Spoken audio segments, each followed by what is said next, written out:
नीलम और विनोद दोनों सुबह सुबह खेत में काम कर रहे होते हैं। उनके खेत में भुट्टे की अच्छी फसल हुई है। काम करते करते दोपहर हो जाती है।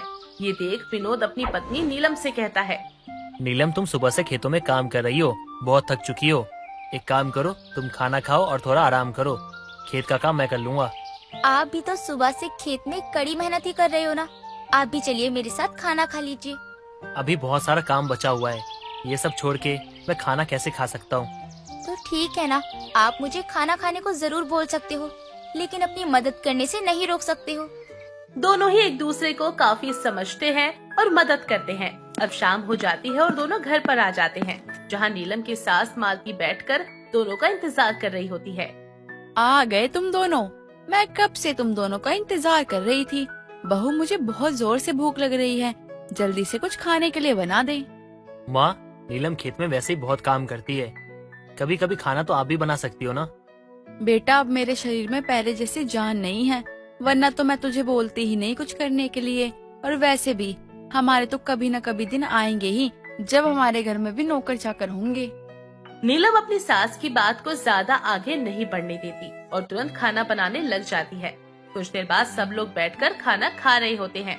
तभी मालती कहती है, अरे कब से तुम दोनों उसी खेत में मेहनत करते रहोगे, और मैं तो कहती हूँ इस खेत को हम बेच देते हैं, अच्छे खासे पैसे भी मिल जाएंगे। वो तेरे चाचा है ना, उन्होंने भी अपना खेत बेच दिया है। देखो कितने ऐशो आराम से रहते हैं अब। माँ, ये आप क्या कह रही हैं? अरे ये खेत हमारे दादा परदादा का है। हम इस खेत में मेहनत करके अपना घर चलाते हैं और भगवान की दया से इस खेत से हमारा गुजारा हो रहा है।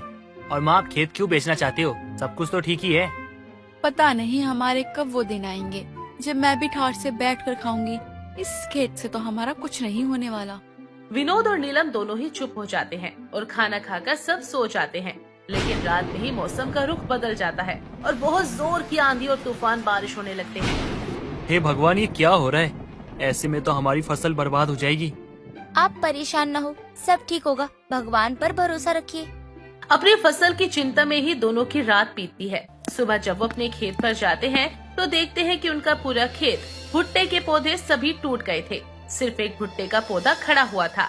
ये देखकर वो दोनों काफी परेशान हो जाते हैं। ये क्या हो गया?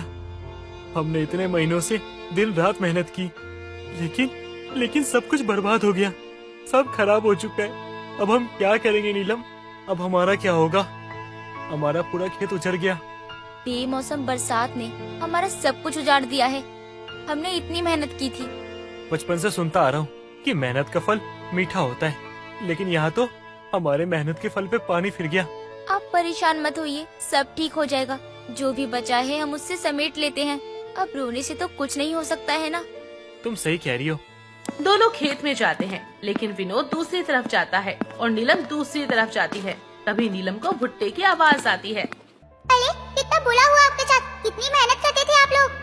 उस भुट्टे की आवाज सुनकर नीलम हैरान रह जाती है और भुट्टे को देखने लगती है। मैंने देखा था आप दोनों कितनी मेहनत करते थे, अपने खाने पीने की परवाह नहीं करते थे। आप दोनों को ऐसे निराश और परेशान देखकर मुझे अच्छा नहीं लग रहा। लेकिन अब हम कर भी क्या सकते हैं, सब कुछ तो बर्बाद ही हो गया। मैं आप दोनों को ऐसे परेशानी में देखकर आपकी मदद करना चाहता हूँ। मदद? कैसी मदद? अगर आप एक भुट्टे का दाना तोड़ोगे तो वो सोने का बन जाएगा, लेकिन ये एक हफ्ते में एक बार ही होगा। और अगर आपने लालच करना चाहा तो आपके हाथ में कुछ भी नहीं लगेगा। उस भुट्टे की बात सुनकर नीलम भुट्टे से एक दाना तोड़ती है। तभी वो सोने का बन जाता है।